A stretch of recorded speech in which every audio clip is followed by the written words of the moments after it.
เลี้ยวบ่มื้อนี้เอออ่าพี่น้องเอ้ยคักแน่ดีเนาะคือว่าช่างบ่ได้มามื้อนี้ก็ทั้งบ่จิตก็เองก็ได้ก็เลยบ่ได้ซื้อแนวมาต้อนแบบว่าประเภทของอยู่ของกินช่างเลยเนาะพอดีพอดีเลยก็พอดีมานแต่น้ำเย็นๆนี่แหละพี่น้องเอ้ยเนาะแม่นบ่นะนี่กินนี่ก็ได้นะนี่นะกินแกงน้ำไม้ก็ได้มาผักท่องน้ำน้องแต่กับน้องบอยไว้จักแด้มานี่เนาะแกงน้ำไม้บ่มีหยัง ท่านสิจุเนาะจุเขาจุอันน่ะหนึ่งเขาอยู่น้ำอยู่นี้เนาะแม่นเด้อพี่น้องเด้อเนาะโอเคได้อยู่ในพุ่นจะว่าโอ้ดังไพ่อยู่นี่แล้วเพราะว่าเนาะล่างสวยล่างบวงเลยแม่น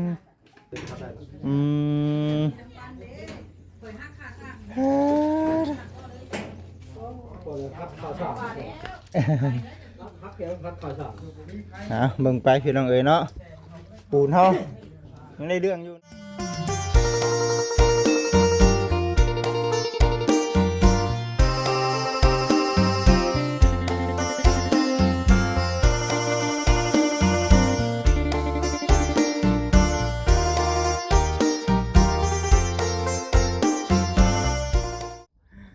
พี่น้องเอ๋ยครับทักทายสบายดีเด้อกับสบายดีสวัสดี FC ผมเป็นพี่น้องทุกท่านพี่น้องเอ๋ยพบพ่อกับบ่จิตคือเก่าเส้นเดิมเส้นเคยอยู่ที่เดินเนาะของทางน้องโอยณปัจจุบันนี้เนาะแต่ว่าจากมือใดวันใดเนาะรอรุ่นเบิ่งไปพี่น้องเนาะในเรื่องข่าวดีของทางน้องเพิ่นก็ถือว่าเมื่อนี้พี่น้องเด้อเนาะทางบ่จิตเองก็มีโอกาสได้มาเฮือนของทางน้องแต่หลังจากว่าเมื่อวานนี้ทางบ่จิตบ่ได้มาพี่น้องเลยเพราะว่าใหญ่บอลใหญ่ที่เนาะมื้ออื่นก็คือเก่าพี่น้องเนาะมาคือเก่ามื้ออื่นก็ได้หลังจากว่าใหญ่บอลใหญ่ที่แล้วก็สำเร็จสิ้นเมื่อวานนี้ก็ได้อยู่บอลเดียวบาดนี้ก็ได้พี่น้องเด้อเนาะก็พอดีเมื่อวานนี้ทางบ่จิตบ่ได้มาแหละก็คิดว่าทางบ่เห็นเพิ่นนำพาสร้างเพิ่นเฮ็ดเป็นที่หิบห้อยแล้วประชันธนาพี่น้องเอ๋ยเนาะโอ้มาบัดนี้เห็นเพิ่นอยู่พอดีได้แหละสิได้ไปอัปเดตให้กับพ่อแม่พี่น้อง FC ได้เบิ่งได้ชมเบิ่งก่อนพี่น้องเอ๋ยไปสาพี่น้องเด้อเนาะบ้านดงหมากแง้วพี่น้องเอ๋ยเนาะคือว่าผ้าลมฝนตกดีแท้ๆได้พี่น้องเอ๋ยเนาะอยู่บ้านอยู่หน้าบ่จิตบัดตกสำใดสำหนึ่งนะแต่กะคือว่าแหละพี่น้องเอ๋ยเนาะโอ้อยากเอาผลทั้งนี้เด้ไปปลาไปนาผลพี่น้องทำเข่าพอดีออกคักเนาะปลาเด้อสุดยอดพี่น้องเอ๋ยเนาะมีหัวมีแค่นี่แหละพี่น้องเอ๋ยเนาะลักหัวลักแค่ลายถือว่ามื้อนี้วันนี้เนาะสิมาเยี่ยมมายามก่อนมีประตูปิดเนาะนะเด้อทำแม่เด้อเนาะสักท้ายสบายดีทั้งทำแม่เนาะได้เบิ่งได้ชมได้เห็นแล้วบ่เนาะแม่เนาะถือว่าสำเร็จเสร็จสิ้นเด้อแม่เอ้ยถือว่าสำเร็จเสร็จสิ้นแล้ว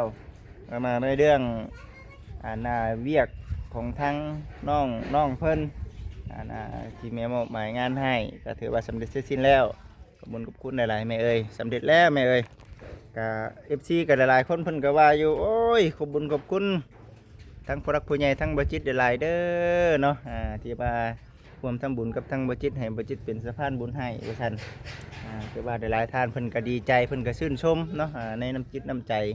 ของทางทำแม่เพิ่นเนาะบ่ได้ชื่อแนวมาต้อนครับพี่น้องเอ้ยเบิ่งก่อนแม่ค้า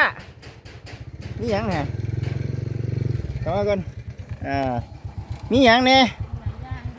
มีหลายอย่างผมมีเนี่ยมาต้อนมาชันพอดีเลยเนาะกำลังจมอยู่ผมกินนี่ก็ได้น้องแต่สบายดีเฮ็ดไปเลยเก่งน้ำไม้อย่านางมีบ่นะ อย่านางมีอยู่บ่อย่านางน่ะหาหยังหาเครื่องแกง เอามาจักชุดเครื่องแกงนั่น เอามาอันนี้น่ะ10 เออเบิ่งเรื่องน้ำเรื่องในเด้เบิ่งช่างมาจักคนมื้อนี่มา4บ่มีหยังแน่นี่เบิ่ง หวานยังแล้วก็ เด้อ ชาเขียวกาแฟนม เด้อเอาแล้วพี่น้องเอ้ยเอ้าน้องบอยสบายดีน้องเอาน้ำหยังน้องแต่น้องบอยเอาแม่คนละจอกช่างเพิ่นดูโอ้ไข่ลอยน้ำระวังนะเฮ้ยเด้อน้องเน่าเด้อต้องต้มด่วนต้มได้นี่ไข่อยู่คำต้มเอ้าช่างซุงสบายดีเอาน้ำหยังฮะ ชาเขียวบ่ แม่สุเจ้าช่างเราได้ ชาเขียวนมสด ช่างให้ครบกันแน่ช่างให้ครบกันแน่ เดี๋ยวจะมีกับชาเขียว โอ้พอดีเลยจมอยู่ผมกันนี่ไม่ได้ซื้อเครื่องเบิ่งก่อนพี่น้องเด้อเนาะตอนนี้ก็ได้ ลงกินกับเพื่อนเรา ไปจักว่าได้นี่เนาะพี่น้องเอ้ย นิ่งปูดำ แม่นผู้ใดอยู่หลังคานั่น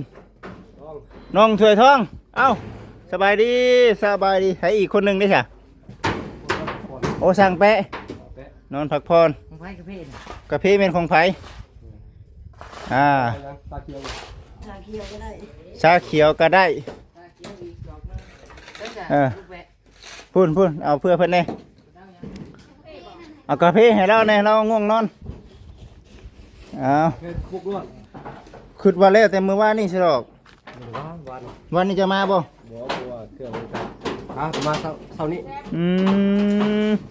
ข่อยก็บ่ได้เบิ่งฮอดคลิปได้มื้อวานนี่พอดีแบบหลายแนวแน่ เอาอันนั้น แล้วบ่มื้อนี้พี่น้องเอ้ยคักแน่ดีเนาะคือว่าช่างบ่ได้มามื้อนี้ก็ทั้งบ่จิตเองก็ได้ก็เลยบ่ได้ซื้อแนวมาต้อนแบบว่าประเภทของอยู่ของกินช่างเลยเนาะ พอดีพอดีเลย ก็พอดีมานแต่น้ำเย็นๆนี่แหละพี่น้องเอ้ยเนาะดีคือกันพอได้มีเฮงสู่ต่อปอดแล้วกันบาดนี้เชิญพี่น้องบาดนี้เด้อ นี่หน่อยนะ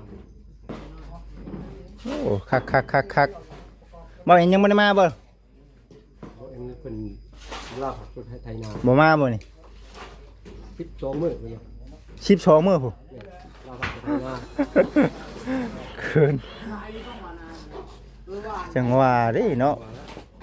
นี่แล้วก็รวม12มื้อ ญาติเอาได้พี่น้องเอ้ยเนาะบ่จิตก็ยังบ่ทันแล้วคือกันนะแต่ว่าก็ญาติเอา หน้าเพิ่นอยู่ไกลเพิ่น อันนี้นี่เว้าบ่สร้างทั้งเทื่องที่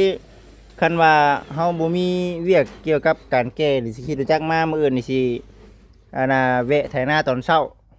ตอนสิสวยนะมาแบบนี้หั่นนะเด้อ ที่เป็นหน้าเพิ่นอยู่ไกลคือว่ารัก35 โอ้ยเพิ่นเป็นคนบ้านอันนั้นหัวยางเด้คนบ้านหัวยางบ้าน แล้วเพิ่นจะว่ารัก35 แม่นต้องรับประกันบัดนี้เนาะบ่สาดเข้าไปในแน่นอนบาดนี้พี่น้องเอ้ยบ่อ้ายหาเบิดกินนี่ซื้อมาแต่อยู่นอกอ้ายบ่เอาดอก ก็จะต้องชาเขียว ชาเขียวบ่ยากดอกน้องๆนุ่มๆได้ก็สร้างได้กินก็ดีใจหรอกเนาะบ่ได้กินก็ยากดอกเขานี่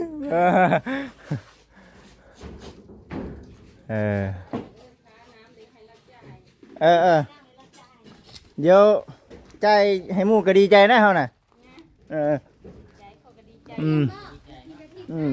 ไปตู้เกี่ยวอะไรเลยเบิ่งดูเอาแม่ตู้เอาหยังล่ะเอากาแฟให้แม่ตู้แน่ฮะเอาชานมให้แม่ตู้ มักนาวก็ยังใส่ก็ใส่มันคนละชาได้ยาย เอาชามะนาวเป็นหยังตู้ ชามักนาวบ่ชานมแล้วมันชามักนาว ชักแน่ดีพี่น้องเอ้ยเนาะ เอากาแฟแล้วล่ะ เอากาแฟให้เราหั่นตัวสิได้กินสีมือน้องแต่อีกบ่มื้อนี้เนาะใช่ป่ะบ่มีเครื่อง เออ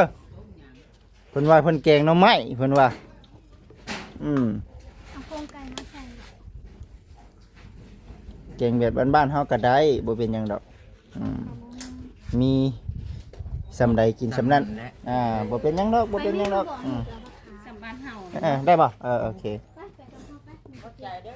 โอเคตู้ขอบใจอยู่ดีไม่แห้งยินดีนำได้เฮือนงามคือกันทั้งนั้นก็ได้ เจ้าก็ดีไม่แห้ง โดยติดหนี่ก่อนได้บ่นี่เนาะ ผู้ที่7จอก เท่าไหร่ล่ะดิ 7จอกกะ6จอกกะ90 แสนกับ5,000กีบกำไรเพิ่นบ่5,000น่ะ แม่นกำไรเขาเพจจอก2,000นะ นั่นแหละพี่น้องเอ้ยเนาะ หาไปบ่หากับบ่มีเวียกเฮ็ดเนาะ โอ้ยแนวมัน จำแล้วเพิ่นมาท่าน เอาเด้อไม่ค่าเด้อซื้อได้ไข่มานเด้อโดยอยู่ดีมีแห้งอยู่ดีมีแห้ง บ่จิตคือบอก บ่ไอ้กินหากระยาผมกินนี่นะเติมกาแฟมากินนี่พอดีตาข้างบ่แดงบ่ได้นอนเลย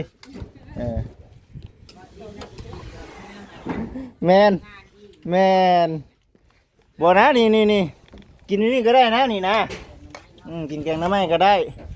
มาผักท่องน้ำน้องแต่กับน้องบอยไว้จักแด้มานี่เนาะ แกงมาให้บ่มีหยัง นี่เสียสิเอาสำไหนอีกจะไปใช้พักคะโอเคพาไปพามาระวังไฟไหม้หมอ มาซะพี่น้องเอ้ยเนาะดังจากว่าทั้งสร้างเพิ่นเนาะเบิ่งดูสำรวจเบิ่งก่อนเด้อเป็นได้ใดถือว่าทั้งอาณาน้องๆเพิ่นพี่น้อง FC พ่อแม่พี่น้องเอ้ยได้พากันเนาะอาณาทุมเป็นที่เฮียมห้อยแล้วพี่น้องเอ้ยเนาะอันนี้โอ้เห็นบ่บ่มีปัญหาพี่น้องเอ้ยตัวนี้ก็ได้ปัญหาใหญ่ก็คือเฮาเว้าแน่หั่นแหละพี่น้องเอ้ยตัวนี้แหละแต่ว่าเพิ่นได้มีการแก้ไขแล้วบัดนี้ก็ได้เนาะโอ้ไม่เป็นลมครับพอดีเลยบ่อันตัวบ่จิชื่อมาน่ะว่ะสุดยอดเว้ามาแล้วยังเป็นหนี้เว้าแอนอยู่เด้อเนาะ ไม่เส้นหนึงพี่น้องเด้อชื่อใส่กัน บ่ได้ด้วยปีนี้เจ้าไม่เป็นเป็นนึง เว้ยเนาะเจ้ากันซะติ เจ้ามันอยู่ดอกเรานี่ ยันเจ้ากันอยู่เว้าแอนเด้ย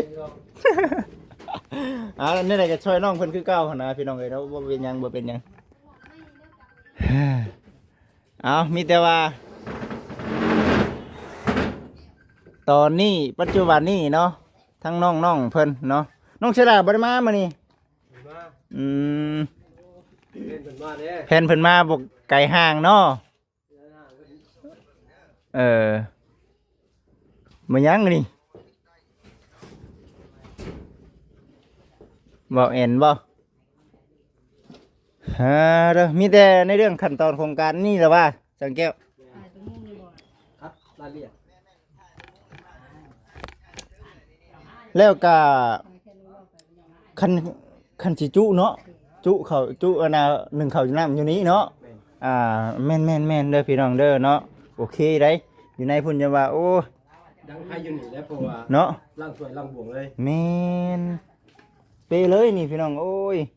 ปลาลงเด้ทั้งน้องๆเพิ่นน่ะระวังได้สังเกตบ่เป็นหยังได๋ รู้โพดดอกเนาะ เกินไปติ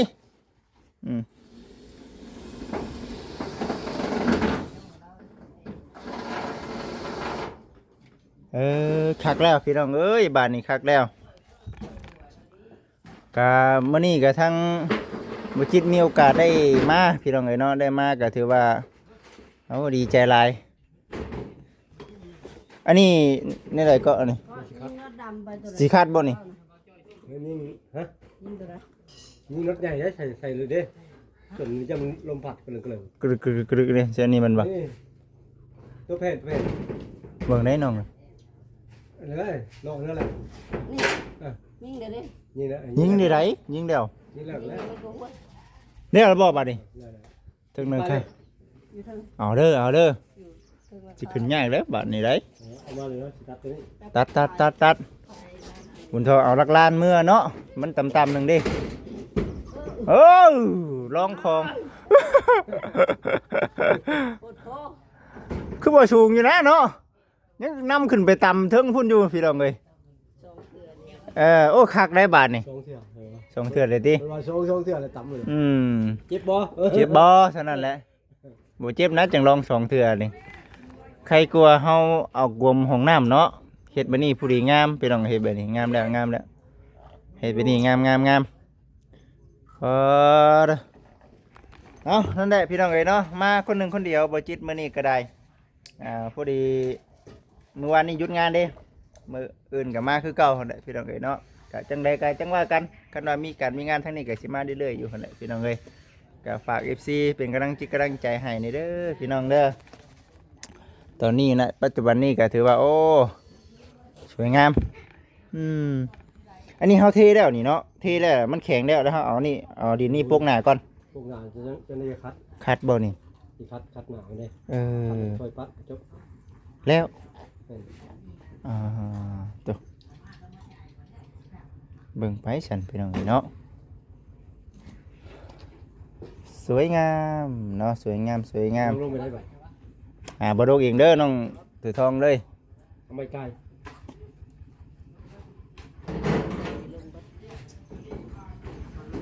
บันดงลิฟของร้อนเลยแกก็ โอ้กะมันจำเป็นđấy cái chi viên nhé thằng này cái này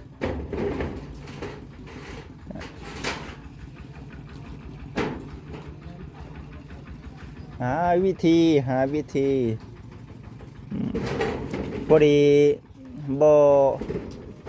กลัวมันนั่นเลยพี่น้องเนาะได้บ่น้องได้บ่ระมัดระวัง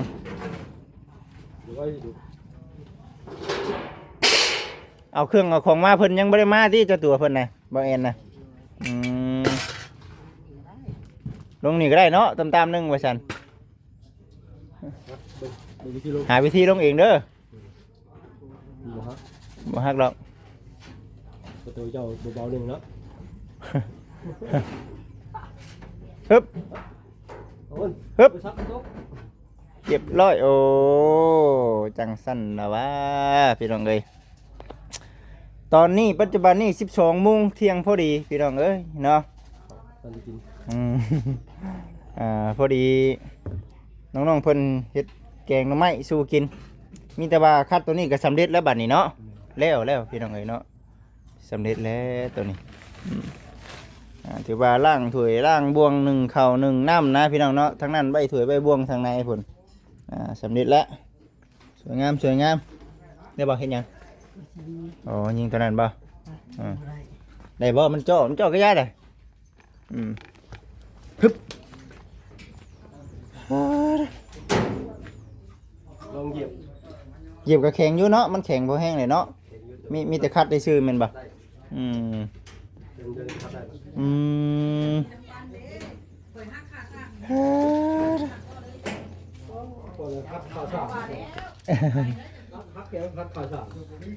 เบิ่งไปพี่น้องเอ๋ยเนาะปูนเฮา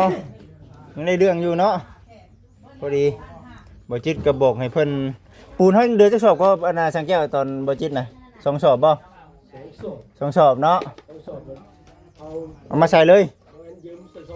บ่ยืมก็จะใส่แล้วพอดีจาวกันเลยนะจาวกันเลยเจ้าเพิ่นว่าแกงอะบังเอาบ่แม่นเนาะแกงหน่อไม้เจ้าคุยด้วยคุยกับเจ้าคนเดือดสอบด้วยสั่งมาแล้วบ่ไว้น้องเพิ่นเทศเนี่ยบ่ยากดอกเดี๋ยวน้องๆเพิ่นปวดขึ้นมาเพิ่นเฮ็ดเองดอกบ่กันมันบ่พออีกเดี๋ยวน้ำเด้อได้โอเคอันใดก็สิเฮ็ดหยังก็บัดนี้เฮ็ดกันเปื้อนบ่โอ้ช่างว่าทางนั้นก็ได้คักล็อกนี่แบบนี้มันก็ม่วนแล้วแบบนี้เนาะทีมงานตะข่อยเป็นสมาชิกทีมงานก็สบายดีมีแต่พวกนี้ได้ดีแล้ว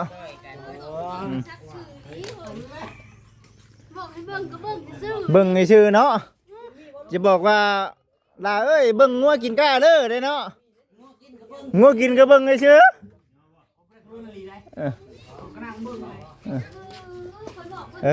เรียบร้อยพี่น้องเอ้ยเนาะถือว่า บ่ขออนุญาตอันนี้ขออนุญาตนำเด้อพี่น้องเด้อยังบ่ทันได้แล้วก็เลยหกแน่ท่านนั่นน่าจะเป็นท่านอยู่น่าเป็นท่านห่อนกะละบอกข้างเราเป็นเพิ่นถูตัวนี้แล้วเพิ่นกลับเนาะ แม่เพิ่นว่าเพิ่นคัดในเพิ่นสิเมื่อแล้วว่าซั่น เดี๋ยวมาต้นวิทย์ข่อย ยิงดูหาเบิ่งดูหา วิทย์ข่อยอะไรใครกว่ามือหันไปชัก ลองเบิ่งดูหา ลองมาดู เอาแม่ อันนี้นี่เอาบ่นี่ เครื่องมือเสริมบ่วัดคือแต่นี่เห็นบ่นี่ลองมันก็ได้อยู่แล้ว บ่ต้องลองไล่เลยพี่น้องเอ้ยซั่นแหละถือว่าสวยงามบัดนี้ก็ได้สวยงามเด้อคักแน่ดิพี่น้องเอ้ยเนาะสำเร็จเบิดทุกสิ่งทุกแนวบาดนี้ก็ได้มีแต่ว่าบ่อนใดมันหุกมันเหือให้กับทั้งน้องๆเพิ่นบุรบัตรักษาเอาเองบาดนี้จะทำเตียงเขาผมหรือเปล่ารักษาเอาเองเด้อน้องแต่บาดนี้เด้อมันก็สิเบิดเท่านั้นแหละบาดนี้ตัวที่ผู้รักผู้ใหญ่เพิ่นชดช่วยเอาอันนั้นน้ำเต็มน่ะเป็นจังได๋น้ำฝนโดยเฉพาะบ่ตกแห้งเลยดิทางนี้เนาะ ตุกมาได้ เห็นอยู่ในคลิปทั้งน้องๆกับโอ้ยบ่ได้มาบ่มีโอกาสมาคนคือตรงข้าวเดียวเนาะ อันนั้นยังบ่ใหญ่บ่เอ้ย โอ้ยล้นเดือได้2คนใส่ปลาปล่อยได้ปลาน่ะ มันก็มีเด้สังสีนะสังสีเอาลิ้นเลืออยู่ฮะมัดซบใส่เลยมันเป็นยังนี่ฮะหา60 เซนเลย เป้เพิ่นไปหมุนปูนน้ำมัน มาหน่อย เพิ่นไปเฮ็ดน้ำซ่าเด้ เอาตัวล่างงอกซะ เบิ่งเด้อรักษาล่างออก เด้จังหน่อยก็คือเนี่ยตอนนี้ เดี๋ยวกำลัง12 โมงแล้วเจ็บไปได้ ยังบ่แก่ปานใดจังหน่อยฝนกระตกนี่ เบิ่งไปพี่น้องเอ้ยเนาะเฮาต้องเอาเตียงและปลาปัดกวดแล้วก็นั่ง เอาหลุดถอยออกแล้ว รถถอยออกเพราะว่ามันสิกินข้าวกินน้ำเอามาถกใส่กันบาทนี่พี่น้อง หวานบ่ ปลาตก เป็นยังไง หวานติดค